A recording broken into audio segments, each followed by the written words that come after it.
Be ready. 5 seconds. Start.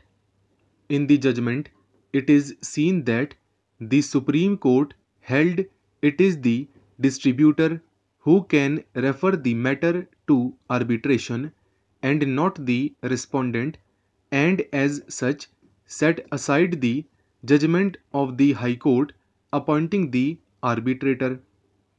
The issue before the Supreme Court was not with regard to whether there is an arbitration clause but who can invoke the arbitration clause.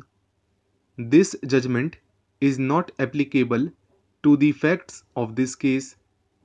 Having considered the judgments referred to by the learned counsel for the parties, this court is of the view that the issue in the case in hand is squarely covered by the judgment of the Supreme Court in the case of Inditel Technical Services Private Limited as followed in Everest 1 Elevator Guide Rail Manufacture Corporation Limited, in as much as from the perusal of Article 28 of the agreement, it is clear that the petitioner has an option either to get the disputes or claims or differences adjudicated through the jurisdiction of the court or by way of arbitration in accordance with the provisions of the Act of 1996.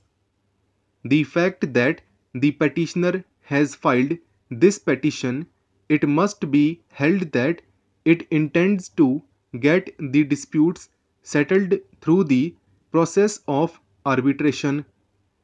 It is also not the case of the respondent, either him or the petitioner had earlier invoked the respondent, either him or the petitioner had earlier invoked the jurisdiction of a civil court.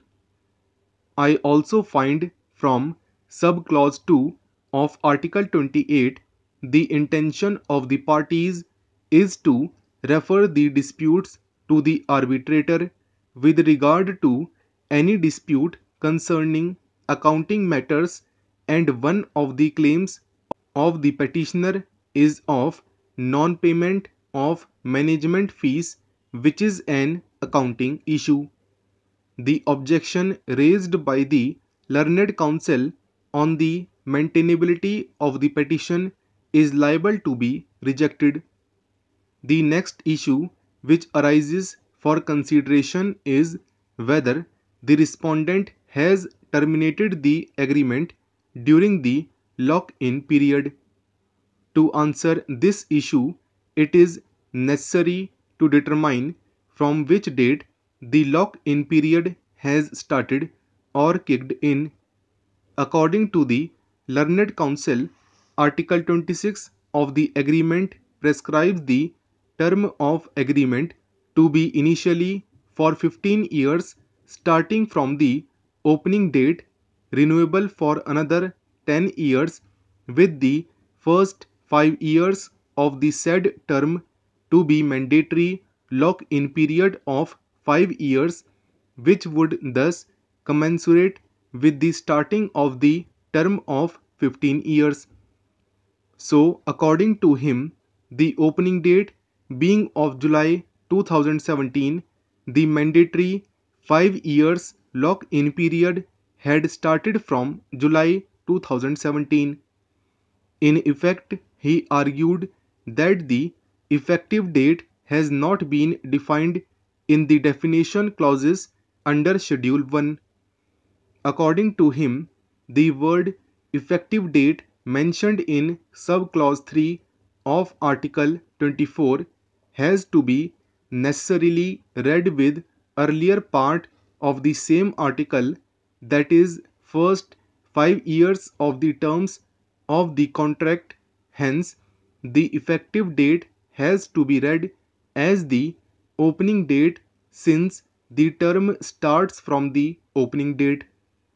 I am not in agreement with this submission made by Mr. Dutt. The date of the execution of the agreement, that is May 15th, 2015, has been defined as the effective date, and subclause 3 of Article 24 stipulated the lock-in period to be 5 years from the effective date, that is May 15th, 2015.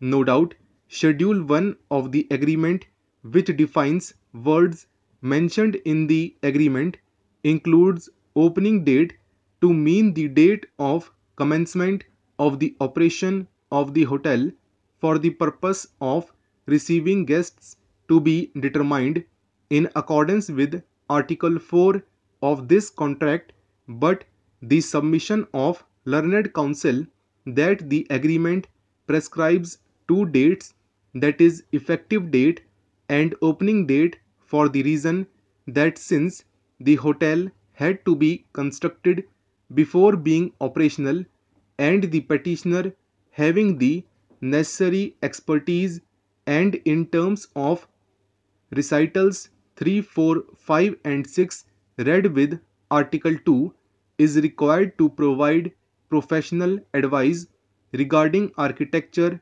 engineering, interior designing, furnishing, etc. from the effective date, for which the petitioner was paid rupees 15 lakhs by the respondent for pre-opening services in consideration of the management fee promised to be paid by the owner, is appealing. In substance, the plea of learned counsel is as certain obligations have been imposed on the petitioner to be performed during the construction of the hotel, which started immediately and continued till the hotel became operational. The lock-in period was stipulated from the effective date.